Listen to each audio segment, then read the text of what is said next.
پرانے وقتوں میں ایک تکش نامی بادشاہ حکومت کرتا تھا۔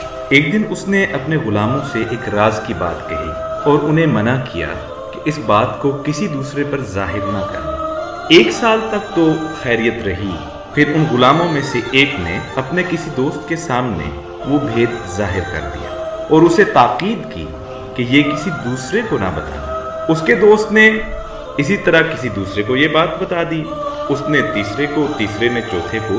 قصہ مختصر شدہ یہ بات 4 سو پھیل گئی۔ بادشاہ کو علم ہوا تو اس نے غضبناک ہو کر حکم دیا کہ ان غلاموں کے سر قلم کر دو۔ ان غلاموں میں سے ایک سمجھدار آدمی تھا، اس نے عرض کی، اے بادشاہ سلامت، اگر جان کی امان پاؤں تو کچھ عرض کروں۔ بادشاہ نے کہا، کہو۔ وہ کہنے لگا کہ غلاموں کو قتل نہ کیجیے، کہ اس خطا کی ابتدا تو آپ نے خود کی ہے۔ آپ نے شروع سے ہی اس چشمے کا منہ بند کیوں نہ کیا جو بعد میں سیلاب بن گیا؟ اب اس سیلاب کے آگے بند باندھنے کا کیا فائدہ؟ تو دانا کہتے ہیں کہ جب تک بات تیرے منہ میں ہے سو وہ تیری ہے، اس پہ تیرا قابو ہے۔ جب تیری بات منہ سے نکل گئی تو وہ تیری نہ رہی، اب اس پہ تیرا قابو نہیں ہے۔